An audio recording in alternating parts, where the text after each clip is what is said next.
স্বাগতম সবাইকে। আজ এমন একটি রান্না দেখাবো যা খুব কম সময়ে এবং সহজ উপায়ে তৈরি করা যায়। চলুন আজকে রান্না শুরু করি। ধাপে ধাপে পুরো রেসিপিটা দেখাবো, তাই ভিডিওটি শেষ পর্যন্ত দেখবেন। প্রথমেই কড়াইটা ভালো করে গরম করে নিন, তারপর পরিমাণ মতো সর্ষের তেল দিয়ে তেলটা গরম হতে দিন। তেল গরম হয়ে গেলে আগে থেকে ভালো করে ধুয়ে কেটে রাখা পটলগুলো দিয়ে ভালো করে ভেজে নিন।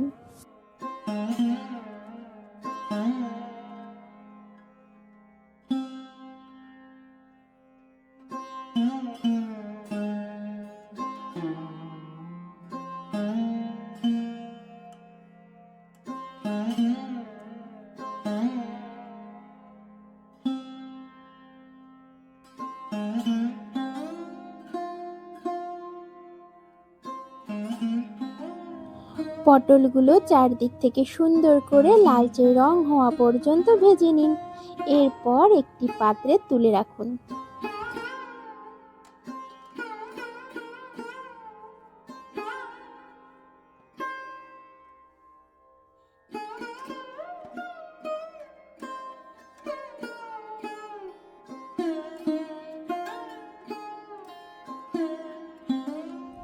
এবার ওই তেলের মধ্যেই আগে থেকে ভালো করে ধুয়ে কেটে রাখা আলুগুলো দিয়ে দিন।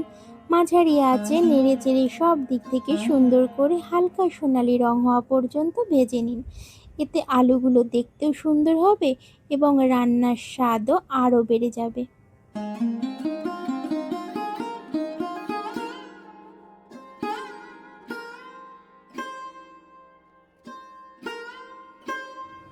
আলুগুলো ভালো করে ভাজা হয়ে গেলে একটি পাত্রে তুলে রাখুন। এবার একই তেলের মধ্যেই আগে থেকে ভালো করে ধুয়ে লবণ ও হলুদ মাখিয়ে রাখা চিংড়ি মাছগুলো দিয়ে দিন। চিংড়ি মাছগুলো ভালো করে ভেজে নিন। চিংড়ি মাছগুলো সুন্দর করে ভাজা হয়ে গেলে তেল থেকে তুলে একটি পাত্রে আলাদা করে রেখে দিন। এরপর আমরা রান্নার পরের ধাপ শুরু করব। এবার ওই তেলের মধ্যেই দিয়ে দিন 4টি এলাচ, দারচিনি, গোটা জিরে, শুকনো লঙ্কা ও তেজপাতা। সব মশলা দিয়ে ভালো করে ফোড়ন দিয়ে দিন, যাতে মশলার সুন্দর গন্ধ তেলে মিশে যায়।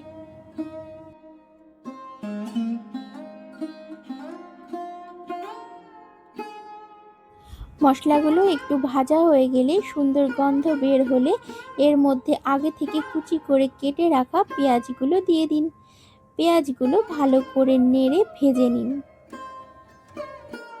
কুচি করে কেটে রাখা পেঁয়াজগুলো ভালো করে ভাজা হয়ে হালকা সোনালি রং হলে এর মধ্যে দিয়ে দিন 1 চামচ পেস্ট করে রাখা পেঁয়াজ। ভালো করে নেড়ে মশলার সঙ্গে মিশিয়ে নিন।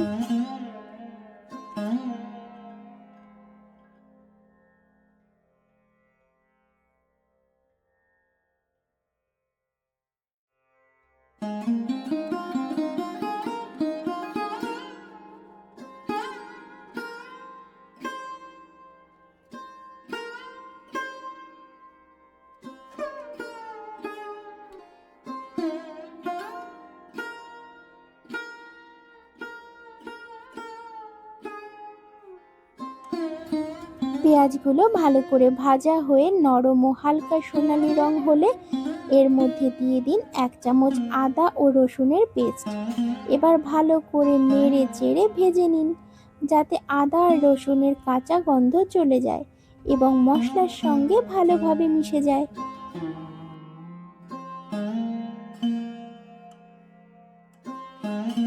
আদা ও রসুনের পেস্ট ভালো করে ভাজা হয়ে গেলে এর মধ্যে দিয়ে দিন পরিমাণ মতো লবণ ও সামান্য হলুদ গুঁড়ো। এরপর মশলাটা ভালো করে ভেজে নিন।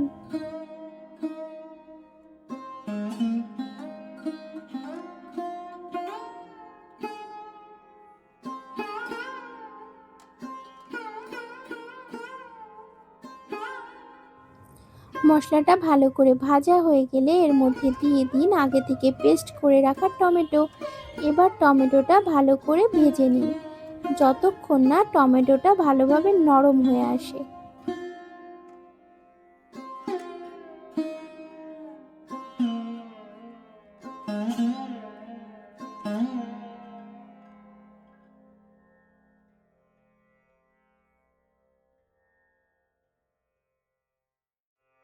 টমেটোটা ভালো করে ভাজা হয়ে গেলে এবং মশলাগুলো সুন্দরভাবে তৈরি হয়ে গেলে এর মধ্যে দিয়ে দিন পরিমাণ মতো জিরে গুঁড়ো ও লঙ্কার গুঁড়ো। এরপর মশলাগুলো একটু ভালো করে ভেজে নিন যাতে রান্নার স্বাদ আরও ভালো হয়।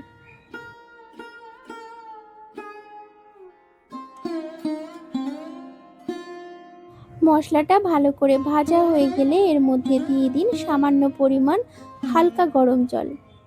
এবার ভালো করে নেড়ে মশলাটাকে একটু কষিয়ে নিন যাতে মশলার স্বাদ রান্নার মধ্যে ভালোভাবে চলে আসে।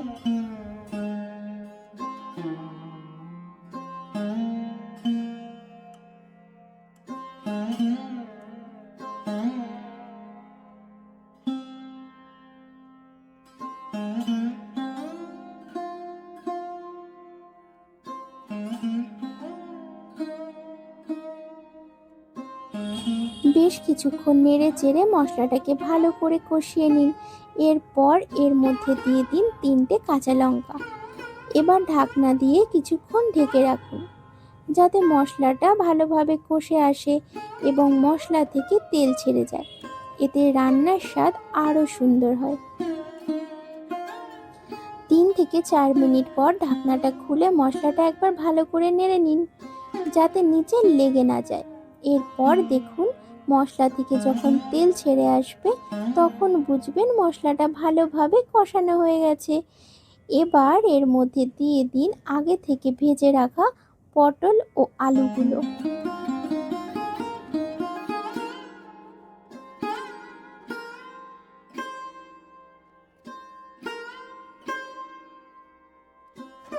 এবার পটল আর আলুগুলোকে মশলার সঙ্গে ধীরে ধীরে নেড়ে চেড়ে ভালো করে মিশিয়ে নিন।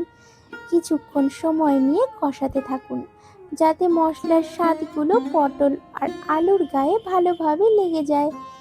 এভাবে কষানো হলে রান্নার স্বাদ আরও সুন্দর হয়ে ওঠে।